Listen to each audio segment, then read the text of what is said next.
On Story is brought to you in part by the Alice Clayburgh Reynolds Foundation, a Texas family providing innovative funding since 1979.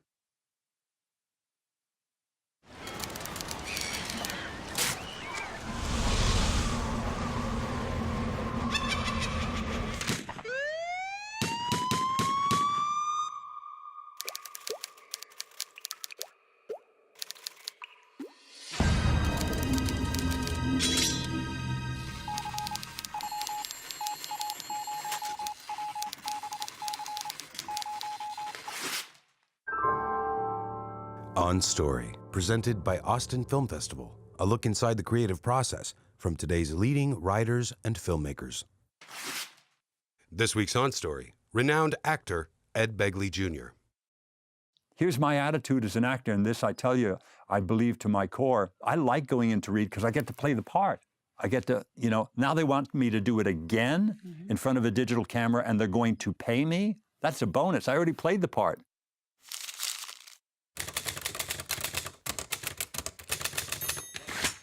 In this episode, Ed Begley Jr. traces his path from aspiring actor in the 70s to working on some of today's leading television shows. Your father was an actor, pretty noted actor.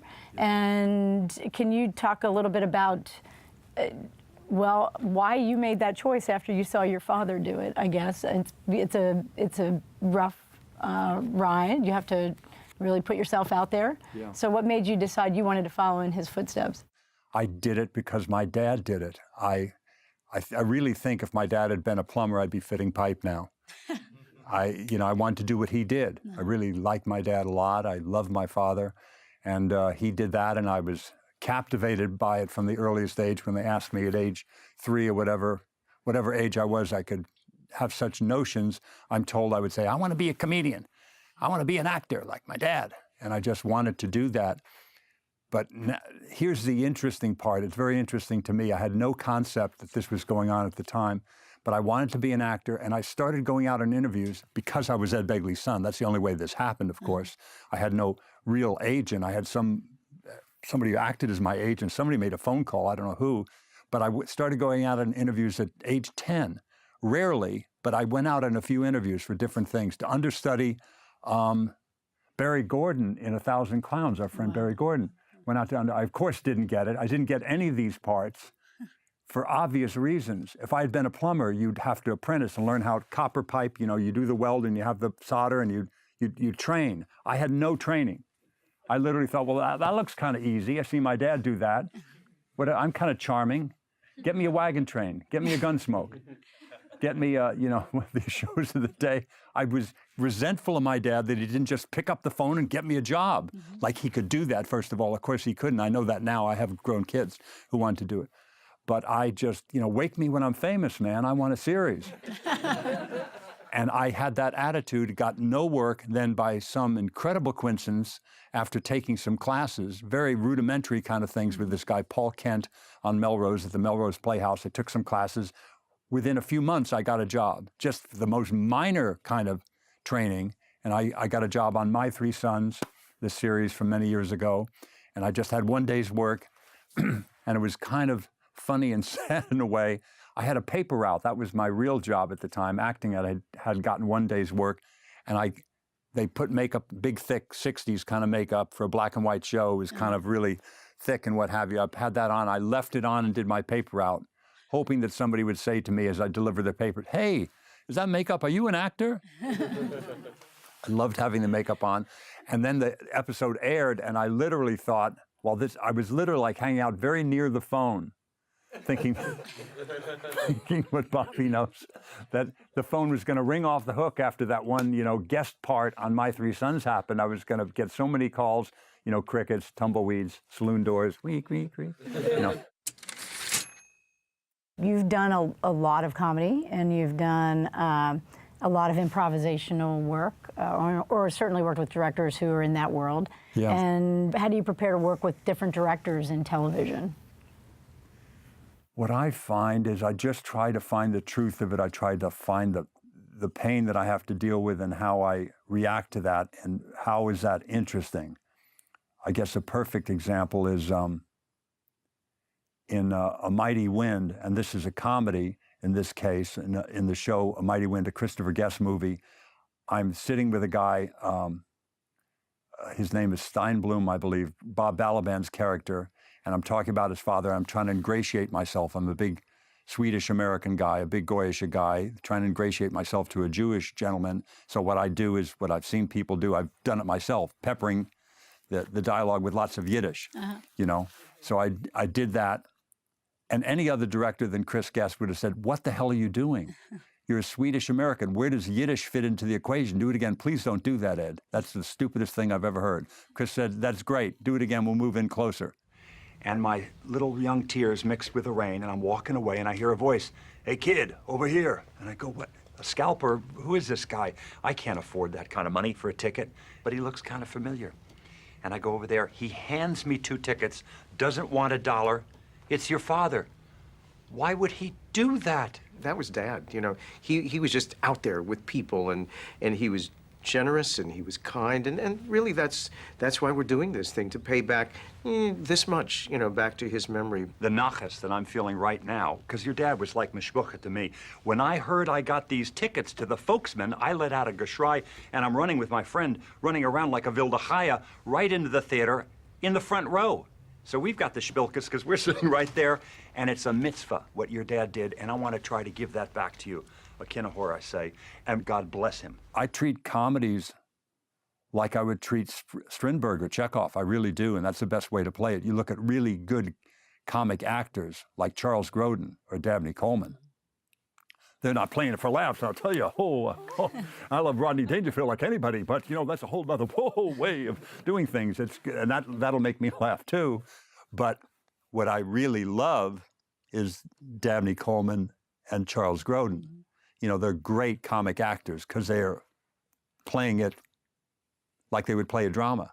And that, to me, is a thing of beauty to behold. It's very, very funny. And that's the way Chris Guest deals with a lot of the stuff in his movie. There's some broad moments, but there's a carpet of reality laid down for Corky St. Clair, whatever character Chris is playing, or any of them. It's a real person, and then the absurdity spikes out from there. That's been the trick for me, to lay down that carpet of reality, and then from there, there's a spike here and there with something absurd. Suddenly you're talking Yiddish or whatever you think is right. But how do you prepare for more sketch comedy that like you do in Portlandia, rather than the like how does that work? In that case with Portlandia, you just got to be very loose and go wherever Fred and Carrie go. You know, it's their show, and it's great to let them set the pace because they're so quick and so funny, and they have so many great characters. So in that case, that's in that list, which is 90% of the time where I just get offered it. They just call me up and said, you want to do this show, Portlandia? I haven't seen it. I heard it's good. So somebody sends you a link or a DVD, and you look at it and you go, holy, this is hysterical, you know, and you go in and do it. But with that, you do it. They've written scenes most of the time for Portlandia. They have a little, they've written down some lines, and you do it that way. And then it's open season, you know. Fred says, let's do it. Fred, or the director, you know, or Carrie, just, you know, let's do another one, but let's try this. And you just go with the flow. As an improv actor, I've done some improv work and love that. And so you just do one with a full chart with all the notes filled in, and then you do one with the chord chart kind of a thing again, and you just hit those beats, or sometimes they give you totally new beats, or they throw something at you that wasn't even discussed, you know, earlier that day. You just got to go with it. You got to just jump off the high dive with situations like that and hope there's water in the pool by the time you hit, and there always is. Lilini? What is that? The last name's Peterlini, so it's Peterlini. It's a Peterlini. It's an Italian name. Oh, I love Italy. Oh yeah, my great-grandfather's from Calabria. Where's that, northern or southern? Oh, that's central Italy. The best food I've ever had in Italy. You can't get a bad meal there. Never met anybody had a bad meal. Some of the tomato paste was a little acidic. And you go, honey, let's go in this museum here. How much do they charge? You go, oh no, this is a pharmacy. It's not even a museum. You see a guy with a Vespa and a scarf. You go, he works for Fellini. No, he's a file clerk. They have what a great story. Quanti fagioli ci sono nel bicchiere? So it's how many beans are in the jar? How many beans? But can we just focus on my husband? It's a game show they have. That's something. I'm sorry, Can you tell us whether he's okay? I can't really take waiting. Oh, yes, I'm sorry. We did a full workup. Temperature course was fine. BP and heart rate, great. Cholesterol super low. Whatever you're doing, keep it up. And you have cancer. Damn it. The way those movies work, in case you've seen Waiting for Government, Best in Show, Mighty Wind, now Mascots, the new one, for your consideration. All these movies are built on a 25-page outline that Eugene Levy and Chris Guest used to write, and now Eugene has been busy, so it's Chris Guest and Jim Pittick who's done Family Tree and this one, Mascots, and maybe something else. But they write a 25-page treatment. So just think of yourself as a musician, and instead of a full, score, you have just a chord chart. And that's what it is, like a chord chart. This is in G minor, and here's a few of the steps along the way in that key. And that's what it is. You have just that treatment to operate off of. So in Best in Show, for instance, I have a scene, I'm the desk clerk, I'm the hotel manager, actually, and Eugene Levy and Catherine O'Hara come up to the desk, and we have a lovely scene there, and then a scene with Michael McKean and John Higgins. But what it basically says is, Jerry and Cookie Fleck tried to check in the hotel, but their credit card doesn't work. Period. End of sentence. That's it. Drove up from Florida. Well, welcome. Thank you very much. How was the drive? Oh, just a super drive. Put a few clicks on the old odometer. Let me put it that way. Good weather for most of it. A little cloudy coming up through West Virginia, and then it stayed overcast through Virginia. But once we get into Pennsylvania, it's still overcast. Now, there's a little problem. I'm not sure. Do you have another credit card I could run through? No, that's the good one. That should work. Just give it a rub. Yeah, check the strip. Sometimes the change or the key. Now, you see, it's coming up bad each time. No, that's a mistake. That's a good card. Do you have another card, then? No, that is the good card, and I think you should call them, because that's a mistake. Something's wrong there. Yeah, let me give him a ring. No, don't worry. It's good. And we have a scene in the supply closet, too. I had more to say in that because Chris let me go, so just go wild here in the supply closet, and I did, and it worked out. This is all we have. We are so full up. This is literally, we don't want you out in the cold, so this will give you some sort of a place to stay while you're here. Don't judge it by this. We're going to get some help and clean a lot of this stuff out and bring in a cot and make it a little comfy for you. Good. Oh, it's super, really super. Yeah. Is there a bathroom? Yes, 2 flights down through the lobby. In the lobby. It's a lobby bathroom. It's well stocked with paper towels and toilet tissue and soap. Be able to freshen up in there. Thank you. Room service. That's the good news. You're right next door to the kitchen. I mean, literally next door. So you grab somebody and, get a menu, and you'll be able to order something from them. And say, just utility closet? As a matter of fact, yeah. I don't think we'll have a problem. That won't get confused. I'll alert the staff to your presence, too. Good. And I've got to get back to the desk, but anything you need, just ask for Mark Schaefer. Thanks so much. Thank you, Mark. Thank you. I've somehow held it together and haven't cracked up. The one where I was not successful was not on those wonderful movies, but on Arrested Development with that son of a Jeffrey Tambor. We were doing a scene in Arrested Development. I can't remember what the scene was, and he said, and my character is Stan Sitwell. I'm a guy who has alopecia, what have you, and I have this hairpiece on, what have you. So, sorry. He just came in, so Stan, why would you do that? And what? He just started going around and with his Jeffrey Tambor face right in my face. He was like an inch away from me, and I just couldn't. Wah! The contract is practically mine. Even you can't underbid me. Well, you may have a bigger business than me, but you will never have this. And believe me, I'm going to find out that project you're working on, even if I have to search the public records for the blueprints myself. Well, unless you search in this office, you will never find them.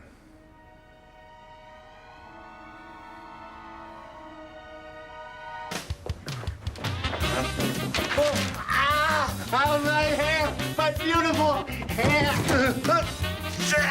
My hair! My beautiful hair! What I had to do in Arrested Development I didn't need to change much, I was scared to change much of what was on the page. It was also Mitch Hurwitz great that I didn't, I don't think I added much or improv much at all in that. Maybe if somebody, Will Arnett or somebody would go off over there, I'd go there with him. But I didn't, and I'm a hired gun. I'm not a regular on the show. I'm just a recurring character on that. And so I didn't throw much in. But in the Chris Guest movies, you kind of have to throw nearly all of it in because there's very few lines in the treatment. There's not a lot of dialogue that's in there that they want you to say, actual words. And I was working on this scene with this guy, Roy London. In the middle of the scene, he says offhandedly, he said, you know what I find really interesting to watch? What I find interesting to watch in an actor, it's how your character deals with pain, how a character, whatever TV show or movie, whatever I'm watching, how a character deals with pain. Okay, let's start at the top of the scene. He kind of said it in an offhanded way. I thought, what a bunch of... That's about the last thing I want to see myself as an audience. Oh, yes, I'm in pain. Garcia Lorca's blood wedding, and I'm in pain, and it's painful, and life is pain, and, whatever, Strindberg, pain, and that doesn't sound very good to me. And then I was driving home, and I realized that wasn't what he said at all. He didn't say, I want to see a character writhing in pain. How a character deals with pain. How Sophie in Sophie's Choice, Meryl Streep in that part, you wonder what is her choice and what happened. You see, she has to make that decision of which kid the Nazis are going to take. Just thinking about that now, it's emotional. And what she brought to that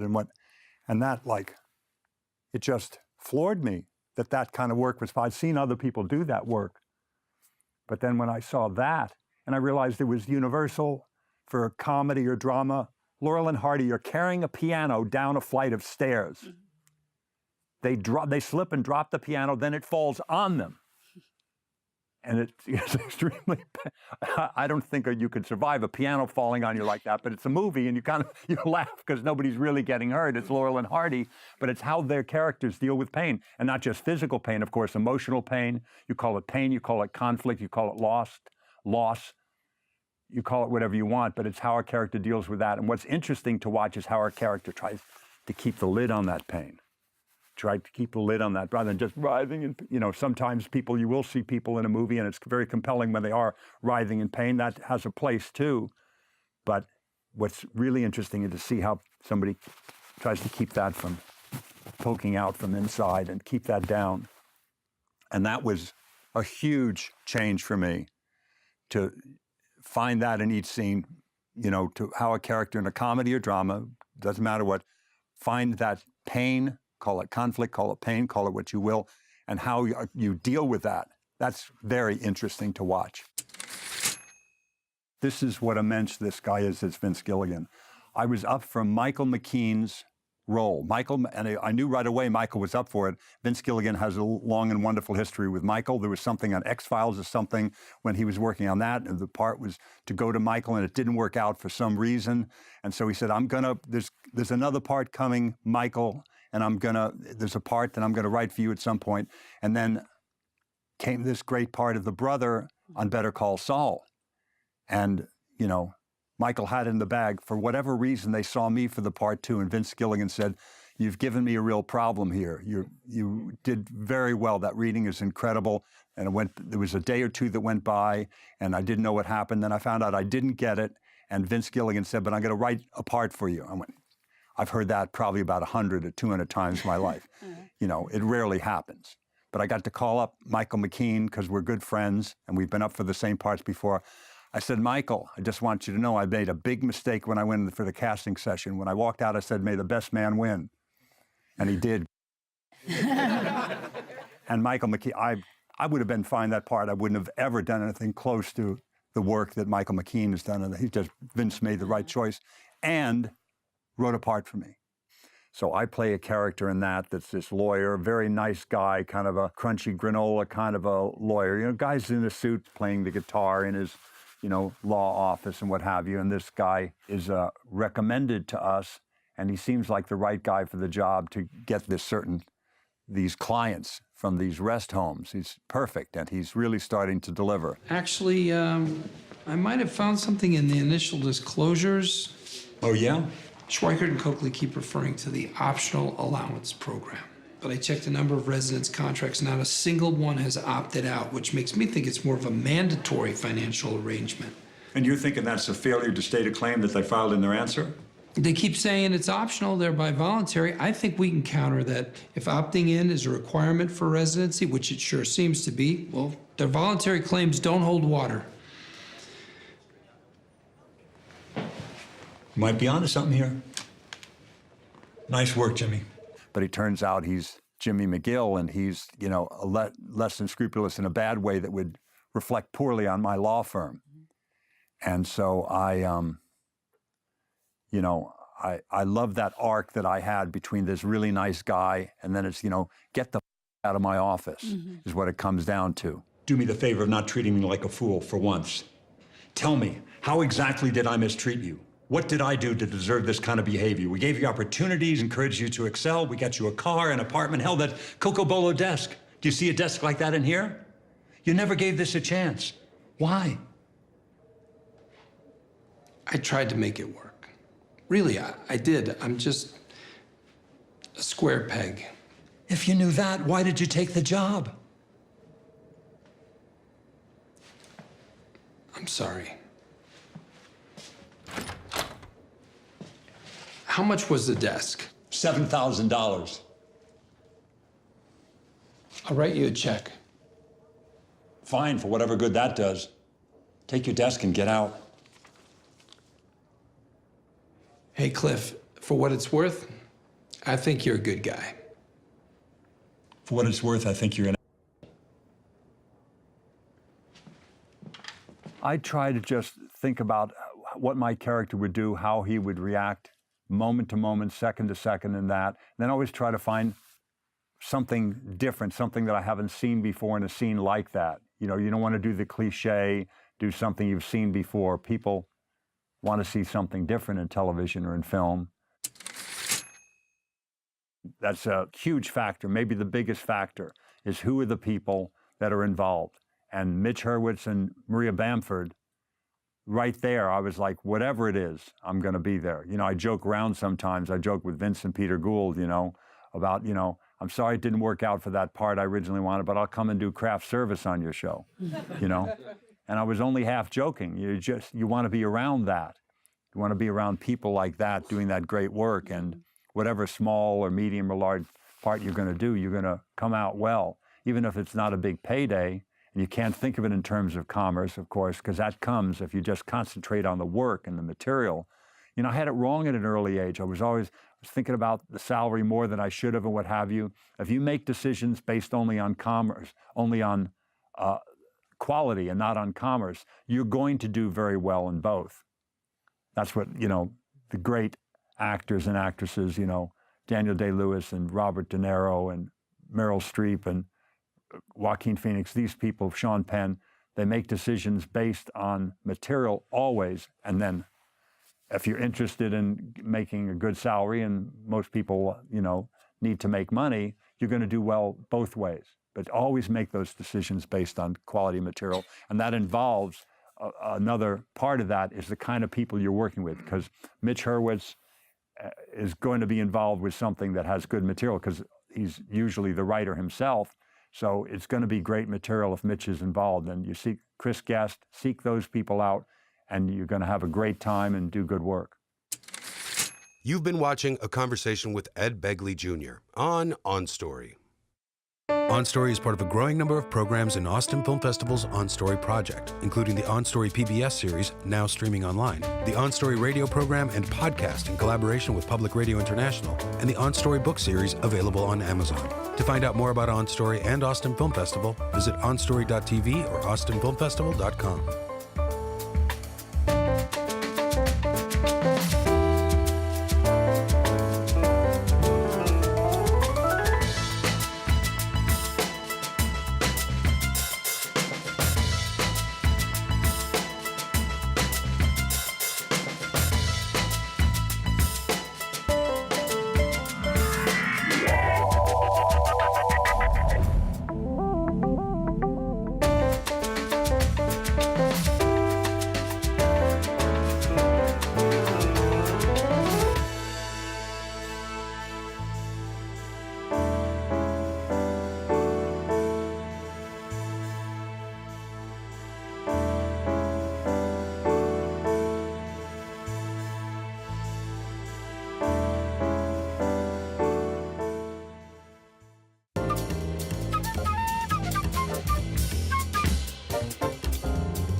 Bye.